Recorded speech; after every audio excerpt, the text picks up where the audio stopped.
পরে আমার হাতে হ্যান্ডক্যাপ পরানো হলো, চোখ বেঁধে ফেলা হলো। গাড়িতে উঠালেন, গাড়িতে ভিতরে আমি বসলাম, উচ্চস্বরে গান ছেড়ে দেওয়া হলো, হিন্দি গান। আমাদেরকে 7 দিনের জন্য গুম করা হয় এবং এমন একটা জায়গায় রাখা হয় যে জায়গাটাকে এখন মানুষ আয়নাঘর নামে বলে আর কি।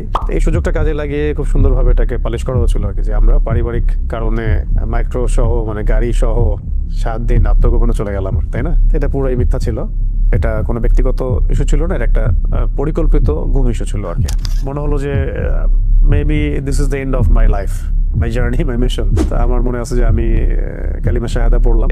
এখানে এসে আমার হাত ধরলো যিনি, ঠিক আছে, তিনি আমাকে বললেন যে we are from DB, please cooperate. এই তো সে ভাই লুঙ্গি পড়া, তো আমি বললাম আরে ভাই লুঙ্গি পড়ছেন, সমস্যা নেই, চলেন ওঠেন, ব্যাপার না, আমার পোশাক আছে, ওখানে গিয়ে দিয়ে দিব।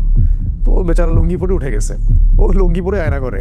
যে আমাদের গাড়িটা তার মাদ্রাসার গেটের সামনে ব্রেক করলো, আর এখানে ফোন দিয়ে বলবো যে গেটটা খোলো। ফোন ডায়াল করার মধ্যেই এই 4-5 মিনিটের মধ্যেই আর কি 2টা বা 3টা হয়তো বড় বড় এই মাইক্রো টাইপেরই হবে, হাই প্রোফাইল গাড়ি আর কি, এরকম কিছু গাড়ি দাঁড়ায় গেল এবং ওদেরকে আগে উঠাই ফেলছে গাড়ির মধ্যে।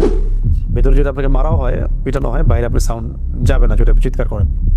যেই খিচুড়ি আমার ওয়াইফের বাসায় খাওয়ার কথা ছিল, আল্লাহ পাক আমাকে ওই দিন সকালে মানে জুমার দিন সকালবেলা আমার সামনে যে খাবারটা আসলো সেটা ছিল খিচুড়ি। যে আমাদের লোকেশনটা ট্রেস করা হয়েছিল বাংলাদেশের একটা গোয়েন্দা সংস্থার হেডকোয়ার্টারে, যেটা আপনারা জানেন, এটা তো অনলাইনে আসছিল আর কি, এটা তো সবাই জানে কথা। তখন কিন্তু অনেস্টলি স্পিকিং যে আমাকে এত মানুষ চিনেও না। ওই সময়ে সেই 2জন ভাই এসে আমাকে বলছিলেন যে ভাই আদনান ভাই না আপনি? তা আমি বলছেন জি ভাই, আপনাকে এই জায়গায় এইভাবে দেখবো এটা আমরা কল্পনা করি নাই। কখনো বলছে যে তুমি না শাহাদাতের ওয়াজ করো, এখন কি তোমাকে ক্রস ফায়ারে দিব, শহীদ করে দিব, মানে এরকমও কথা আসতেছিল কি। তো যারা রিমান্ড করে তাদেরকে বড় ভাই বলে সম্বোধন করা হয়, আর যারা সার্ভিস দেয় তাদেরকে ছোট ভাই বলা হয়। রিমান্ড তো একটার পর একটা হচ্ছেই, প্রতিদিন মনে হয় 1-2টা করে রিমান্ড হতো, রাত্রে 1টা করে হতো। একটা রুটিন প্রোফাইল আছে তাদের, যে আমি কোনো জঙ্গি সংগঠনের সাথে আছি কিনা, আমি কোনো বৈদেশিক কোনো সংগঠনের সাথে জড়িত কিনা, কেন আমি জিহাদের কথা বলছি, কেন আমি ইকামতের দিনের কথা বলছি, কেন আমি মানে খিলাফা শব্দ ইউজ করছি, কেন শরিয়া বিধানের কথা বলছি, এই বিষয়গুলো নিয়ে ঘুরে ফিরে বেসিক্যালি আসলে কথা হচ্ছে। কেন জায়নিস্ট মুভমেন্টের এগেনস্টে কথা বলা হচ্ছে, খাস করে কেন আমি ইসরায়েলের এগেনস্টে কথা বলছি, আর এদিকে ভারতের ইন্ডিয়ার এগেনস্টে কথা বলছি।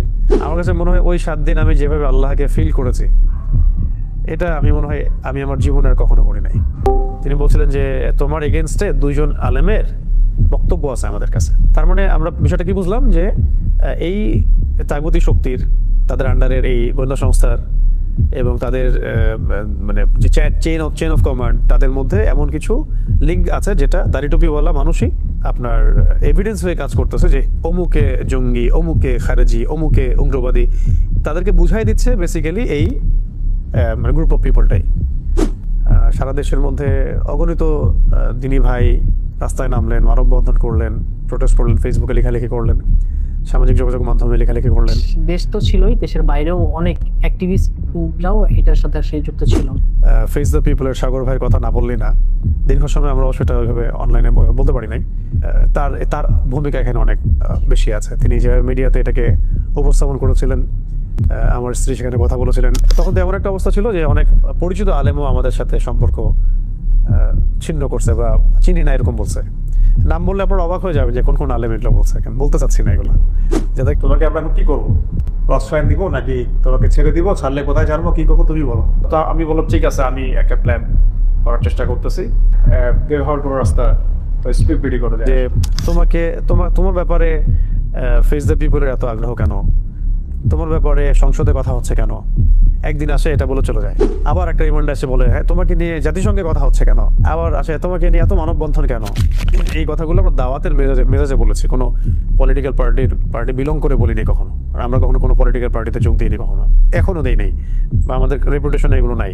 মানে আমি বলছি এখনো যদি আপনারা এই ধরনের দাওয়াত দেন, ইসলাম কায়েম, দাওয়াত, তাবলীগ, জিহাদ, ইসলামী হুকুমত, শরিয়া, আপনিও টেস্ট হয়ে যাবেন, আপনাকেও টেস্ট করে ফেলা হবে, এবং আপনারও যে আজ না হোক কাল যে কোনো বিপদ হবে না কোনো গ্যারান্টি নাই। তো সবচেয়ে ভাইটাল যদি আপনি কারো নাম বলতে বলেন এই বিষয়ে, খাস করে আমার দ্বিতীয় স্ত্রী সাবেকুন নাহারের কথা, তার যে ভূমিকাটা, এই ভূমিকাটাই আমার কাছে আসলে সবচেয়েতে মানে আমার হৃদয় ধাক্কাটা একটা অনুভূতির মতো থাকে।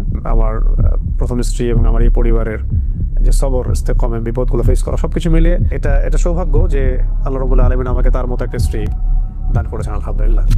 যদিও ওই 7 দিন ভয়াবহ এবং অনেক সাফার আমাদেরকে করতে হয়েছে, তারপর আমি আমার জায়গা থেকে এভাবে উপস্থাপন করলাম যে অন্য ভাইদের ত্যাগ, কোরবানি এবং তাদের উপর যে জুলুম, তাদের মাজলুমিয়ত দেখে আমাদের কাছে মনে হয়, আমরা 4 জন, আমাদের কাছে মনে হয় যে এটা তাদের সবচেয়ে ভালো আচরণ ছিল আমাদের সাথে।